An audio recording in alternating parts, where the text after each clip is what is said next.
जहां पहली बार गुरु को यह गहरा एहसास होता है कि सिर्फ दौलत और रुतबे के दम पर किसी का दिल नहीं जीता जा सकता। अब तक वह अपनी शान, अपनी ताकत और अपने नाम पर घमंड करता आया था।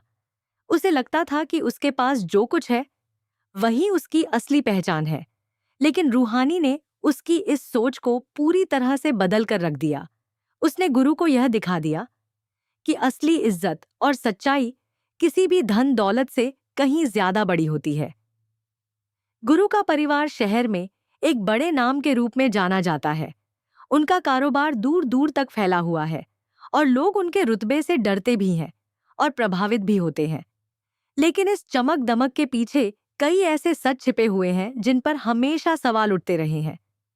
उनकी कमाई के तरीकों को लेकर लोगों के मन में शंका बनी रहती है। यही कारण है कि जब से रूहानी इस घर में आई है, उसने इस घर का खाना तक स्वीकार नहीं किया। उसके लिए सिर्फ पेट भरना ही जरूरी नहीं है, संत माँ बाती से तरीसी के क्या है, बल्कि यह भी मायने रखता है कि वह जो खा रही है वह ईमानदारी की कमाई से आया है या नहीं। रूहानी का यह फैसला घर के सभी लोगों को अजीब लगता है। कई बार उसे समझाने की कोशिश की जाती है, लेकिन वह अपने सिद्धांतों से पीछे हटने को तैयार नहीं होती। वह साफ कह देती है कि गलत रास्ते से कमाए गए पैसों से बना भोजन उसके गले से नीचे नहीं उतर सकता, चाहे उसे भूखा ही क्यों न रहना पड़े। लेकिन वह अपने आत्मसम्मान के साथ कोई समझौता नहीं करेगी। एक दिन गुरु खुद उसके लिए खाना लेकर आता है। उसके चेहरे पर एक अलग ही अपनापन और नरमी होती है। वह पहली बार दिल से चाहता है कि रूहानी उसकी बात मान ले। वह प्यार से उसे समझाता है और कहता है कि वह बिना किसी जिद के खाना खा ले। गुरु के इस व्यवहार में पहले जैसी सख्ती नहीं होती, बल्कि उसमें एक सच्ची कोशिश नजर आती है। लेकिन रूहानी अपने फैसले पर अडिग रहती है। वह गुरु की आंखों में देखकर शांत स्वर में मना कर देती है। उसके लिए यह सिर्फ एक थाली खाना नहीं है, बल्कि उसके सिद्धांतों की बात है। जब गुरु अपने हाथ से उसे खाना खिलाने की कोशिश करता है, तो रूहानी धीरे से उसका हाथ हटा देती है। यह छोटा सा पल गुरु के दिल को गहराई से चोट पहुंचाता है। उसी क्षण गुरु को महसूस होता है कि रूहानी की जिद दरअसल जिद नहीं, बल्कि सच के लिए उसकी मजबूती है। वह पहली बार समझ पाता है कि सामने खड़ी लड़की को झुकाना आसान नहीं है, क्योंकि वह अपने उसूलों पर जीती है।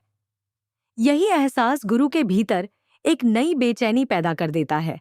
अब कहानी एक नए मोड़ पर पहुंचती है। गुरु यह तय करता है कि अगर रूहानी गलत कमाई का खाना नहीं खाएगी, तो वह खुद अपनी मेहनत से कमाकर उसे खिलाएगा। यह फैसला उसके लिए आसान नहीं होता, क्योंकि उसने कभी अपनी जिंदगी में मेहनत से कमाने की जरूरत महसूस ही नहीं की थी। लेकिन इस बार बात उसके अहंकार की नहीं, बल्कि उसके दिल की होती है। गुरु शहर की सड़कों पर निकलता है और पहली बार मजदूरी करता हुआ नजर आता है। वह धूप में पसीना बहाता है, थकान से चूर हो जाता है, लेकिन फिर भी हार नहीं मानता। हर एक पल उसके लिए एक नई सीख लेकर आता है। उसे समझ में आता है कि मेहनत की कमाई का असली मतलब क्या होता है और उसे हासिल करने में कितनी मेहनत लगती है। दिन भर की कड़ी मेहनत के बाद जब उसके हाथ में कुछ पैसे आते हैं, तो उसके चेहरे पर एक अलग ही संतोष होता है। वह उन पैसों से रूहानी के लिए समोसे और चटनी खरीदता है। यह कोई महंगा खाना नहीं होता, लेकिन उसमें उसकी सच्ची मेहनत और ईमानदारी छिपी होती है।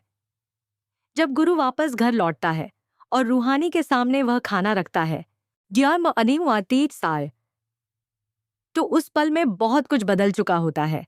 रूहानी उसकी आंखों में झांककर समझ जाती है कि यह खाना किसी गलत रास्ते से नहीं, बल्कि उसकी मेहनत से आया है। बिना किसी हिचकिचाहट के वह उस भोजन को स्वीकार कर लेती है। यह छोटा सा पल गुरु के लिए बहुत बड़ा सबक बन जाता है।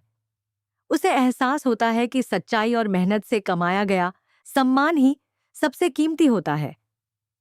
पहली बार उसे अपने जीवन की दिशा पर सोचने की जरूरत महसूस होती है।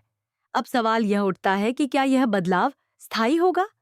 क्या रूहानी सच में गुरु की जिंदगी को एक नई राह पर ले जा पाएगी, या फिर परिवार की पुरानी सोच और दबाव एक बार फिर उनके बीच दीवार बनकर खड़े हो जाएंगे? गुरु के सामने अब दो रास्ते हैं। एक वह जो उसने अब तक जिया है, और दूसरा वह जो उसे सच्चाई और ईमानदारी की ओर ले जाता है।